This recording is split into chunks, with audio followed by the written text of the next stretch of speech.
तो आज की फिर से एक और मैं सेशन लेके आया हूँ। जैसा कि हमने पहले बात कर ली है कि प्रॉब्लम सॉल्विंग के बाद हमारे पास आता है, हमने वहाँ पे बात की थी एल्गोरिदम और फ्लो चार्ट के बारे में। तो आज का ये सेशन रहेगा एल्गोरिदम और फ्लो चार्ट्स होते क्या है, ये हम कहाँ पे यूज़ करते हैं और कब हम इसका यूज़ करते हैं, इसके बारे में हम जानेंगे। वीडियो को लंबा ना खींचते हुए इसके बारे में डायरेक्ट हम पढ़ने चलते हैं और इसके हम क्या है नोट्स अपने पास तैयार करके रखेंगे और इसमें जितनी इंपॉर्टेंट चीज़ें हैं उसके बारे में समझेंगे। और बाकी अगर आपको अच्छा लगता है तो आप भली भांति आपको पता है कि क्या करना है। तो व्हाट इज़ द एल्गोरिदम के बारे में हम जान लेते हैं। एल्गोरिदम क्या होता है स्टेप बाय स्टेप। देखो, it is defined as a sequence of instruction. ये इंस्ट्रक्शन की एक सीक्वेंस होती है, जैसे कि हमने पहले बोला था किसकी इंस्ट्रक्शन, प्रॉब्लम को सॉल्व करने के लिए या कोई भी चीज़ डिवेल्प करने के लिए हम कोई एक इंस्ट्रक्शन हमारे पास चाहिए, तो जो कि हम कहाँ करते हैं एल्गोरिदम जब हम बनाते हैं। तो that describe a method for solving a problem. Problem को सॉल्व करने के लिए हमारे पास क्या होते हैं algorithm. In other words, it is a step by step procedure for solving a problem. तो हम इन शॉर्ट ये भी कहते हैं कि algorithm is a step by step for solving a problem. Properties of algorithm की हम प्रॉपर्टीज देख लेते हैं क्या होती है इसकी। फर्स्ट हमारे पास क्या है, should be written in simple English में लिखे होने चाहिए ताकि ये समझ आ सके। Each and every instruction should be precise and unambiguous. तो जितनी जो भी आपकी इंस्ट्रक्शन है वो आपकी सही तरीके से should be a precise, that means कि स्पष्ट होनी चाहिए, क्लियर होना चाहिए। जो आपने लिखना है जिसके बारे में वो आपके पास क्लियर हो जाना चाहिए, क्लियर होना चाहिए। Third, instruction in an algorithm should not be repeated infinitely. क्या रिपीट, आपकी इंस्ट्रक्शन जो है बार बार वही रिपीट नहीं होना चाहिए जो आप करते जा रहे हैं। इससे क्या होगा कि इन्फिनिट मतलब बार बार रिपीट नहीं होना चाहिए। आपने जो लिख लिया वो एक बार ही आप डिक्लेयर करेंगे, उसके बाद नेक्स्ट स्टेप की ओर जाएगी। Fourth, algorithm should be conclude after a finite number of step. तो कुछ एक स्टेप के बाद आपके पास क्या है एल्गोरिदम को क्या करना होता है आपने, ऑब्वियस सी बात है हर एक जो आपने शुरुआत की है उसका आपने क्या है कुछ एक स्टेप्स के बाद एंड पॉइंट पे होना चाहिए उसका कि यहाँ पे आपका प्रोग्राम ओवर हो चुका है। और fifth, should have an and point, उसका एक एंड पॉइंट दैट मीन्स के लास्ट होना चाहिए जहाँ पे हम ख़त्म करेंगे उसको। सिक्स्थ में, derived result should be obtained only after the algorithm terminate. तो ऑब्वियस सी बात है अगर आपका जब एल्गोरिदम आप ख़त्म करेंगे आपका, तो वहाँ पे आपका जो प्रोग्राम है वो पूरी तरह से डेवलप हो जाएगा और बन जाएगा। तो आपके पास क्या है डिज़ायर्ड रिजल्ट आपके पास आ जाएगा। एग्जाम्पल यहाँ पे हम देख लेते हैं एल्गोरिदम का एक छोटा सा एग्जाम्पल। यहाँ देखो कि right an algorithm for a print good morning. अगर आपने प्रिंट करना है तो किस तरह से उसका एल्गोरिदम हम करेंगे, तो क्या आएगा वहाँ पे, फर्स्ट स्टेप स्टार्ट करेंगे, सेकेंड प्रिंट गुड मॉर्निंग करेंगे और थर्ड यहाँ पे एंड पॉइंट आपके पास आ गया है और स्टॉप करेंगे अपना प्रोग्राम। तो आपका प्रोग्राम कितने स्टेप पे, 3 स्टेप पे यहाँ पे बनेगा। एक और थोड़ा बड़ा जितना प्रोग्राम होता है एल्गोरिदम थोड़ा सा बड़ा उतना ही होता है, क्योंकि आपकी जितनी डिमांड होती है उस हिसाब से एल्गोरिदम हम बनाते हैं। तो यहाँ पे क्या देखेंगे हम, तो write an algorithm to check whether he is eligible for vote और नॉट।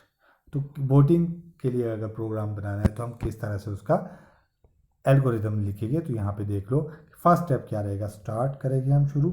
सेकंड में गेट एज, हमने एक एज कितनी प्राप्त करनी है जो कि हम वहाँ पे जहाँ देखेंगे कि इतने एज से नीचे या ऊपर एलिजिबल है या नहीं है।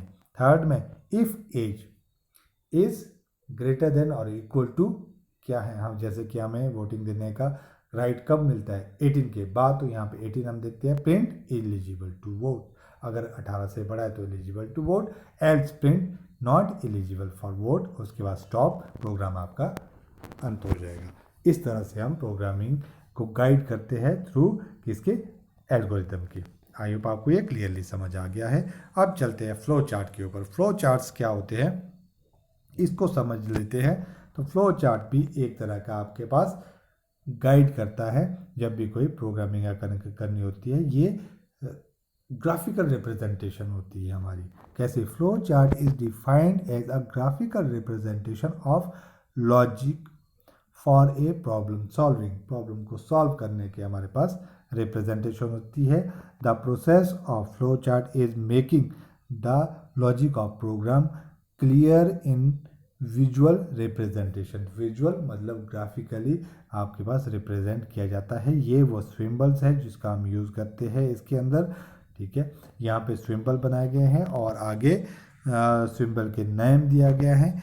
ये सारी चीज़ें हमारे पास है। जैसे फर्स्ट में देखो लाइन, फ्लो लाइंस का यहाँ पे, तो use to connect a symbol को कनेक्ट करने के लिए इसका यूज़ करेंगे। सेकंड जो है यहाँ पे टर्मिनल्स के लिए इसका यूज़ करेंगे। जो यहाँ पे आपका सेकंड नंबर का सिंबल यूज टू स्टार्ट करने के लिए। पॉज, अगर कभी हमने वहाँ पे दिखाना है तो ये वाला सिंबल हम यहाँ पे यूज़ करेंगे पॉज के लिए। हॉल्ट इन ए प्रोग्राम लॉजिक, तो अगर वहाँ पे हॉल्ट करना है, कुछ टाइम के लिए ठहरना है। उसके बाद अगर इनपुट कोई हम दे रहे हैं तो उसके लिए किस तरह का हम यहाँ पे इमेज लेंगे, तो यहाँ पे रेक्टेंगल जो आपके पास यहाँ पे शेप है ये हम यूज़ करेंगे किसके लिए? इनपुट और आउटपुट देने के लिए। उसके बाद प्रोसेसिंग के लिए आपके पास ये वाली शेप रहेगी जो यहाँ पे 1 2 3 एंड 4th नंबर पे आपके पास ये रहेगी। उसके बाद प्रोसेसिंग के लिए हम इसमें क्या represent a arithmetic logic instructions. उसके बाद प्रोसेस के लिए डिसीजन अगर हमने लेना है, प्रोसेसिंग के बाद क्या आपके पास डिसीजन आएंगे, उसके लिए शेप आपके पास ये रहेगी। और represent a decision to be made. उसके बाद जो सर्कल टाइप का है वो कनेक्टर, अगर आपस में कनेक्ट करना है कनेक्टर के लिए लेगा। अगर सब फंक्शन को आपने क्लियर करना है तो लास्ट में ये वाली जो आपके पास शेप्स है इसका हम यूज़ करेगी, इसको उसमें दिखाएगी कहाँ पे? फ्लो चार्ट के अंदर। Use to call a function, हमने कॉल करना है। अब मैं आपके पास यहाँ पे बताता हूँ कि एडवांटेजेस और डिसएडवांटेजेस क्या होती है फ्लो चार्ट्स के। तो सबसे पहले एडवांटेज में चलते हैं। कम्युनिकेशन क्या है? Flow chart are a better way of communication the logic of the system to all concerned. तो कम्युनिकेशन के लिए इजी रहता है। इफेक्टिव एनालाइज करनी होती है अगर प्रॉब्लम, उसके लिए बहुत इफेक्टिव रहता है फ्लो चार्ट्स।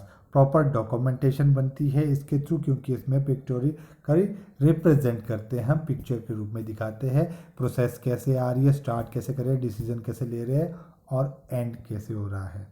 तो इससे क्या है, डॉक्यूमेंटेशन आपकी सही बनती है। और एफिशिएंट कोडिंग आपकी जो है, जब हम प्रोग्राम लिखते हैं तो फ्लो चार्ट के थ्रू अगर हमने बनाया है तो हमने क्या है, अच्छी तरह से गाइडनेस मिलती है किस तरह से हमने कोडिंग करनी है। और फिफ्थ में देखते हैं प्रॉपर डिबगिंग। तो फ्लो चार्ट की हेल्प से हम प्रोग्राम को डिबग भी प्रॉपर तरीके से कर सकते हैं, कि हम अंदाज़ा लगा सकते हैं कि यहाँ पे अगर हमने जो फ्लो चार्ट बनाया है यहाँ कुछ सिंटेक्स एरर या लिखने के कोई भी दिक्कत हो सकती है, तो हमें पता जल्दी लग जाता है कि कहाँ पे एरर होने की संभावना रही होगी। उसके बाद सिक्स्थ में एफिशिएंट प्रोग्राम मेंटेनेंस। तो प्रोग्राम को मेंटेन करने में भी हमें क्या है, आसानी रहती है। मेंटेन करना दैट मीन्स अपना का प्रोग्राम जो है अप टू डेट रहना चाहिए अकॉर्डिंग टू द टाइम। उसके बाद डिसएडवांटेजेस हमारे पास क्या आएंगे इसके? कॉम्प्लेक्स लॉजिक रहेगा। इसमें क्या है, sometime the program logic of the quite complicated. क्यों रहेगा? इनके सब flow chart become complex and clumsy. तो ये क्या है, थोड़ा सा समझने में इसमें डिफ़िकल्टी महसूस होती है। सेकंड, अल्ट्रेशन एंड मॉडिफिकेशन जो है आपके इसमें करनी थोड़ी टफ हो जाती है। देखो, अल्ट्रेशन आर रिक्वायर्ड आप फ्लो चार्ट में रिक्वायर्ड रीड्राइंग करना थोड़ा टाइम कंज्यूमिंग हो जाता है। थर्ड देखो, रिप्रोडक्शन क्या होता है? As the flow chart symbol can not be typed, इसको टाइप नहीं किया जा सकता। Reproduction of flow chart become a problem.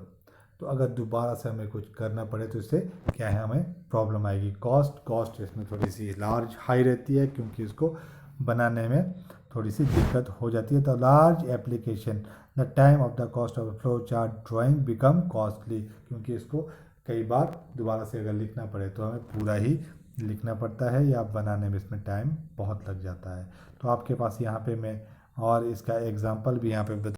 तो ये वो इमेज है जो आपके सामने है फ्लो चार्ट्स की।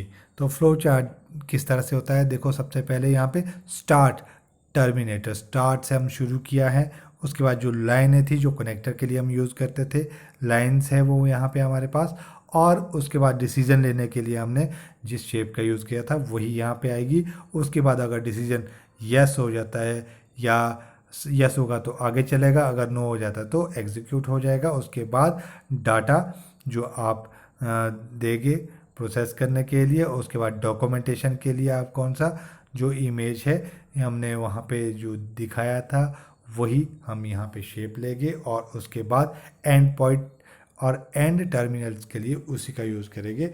इनपुट के लिए जिसका हम यूज़ कर रहे हैं वो वही रहेगा।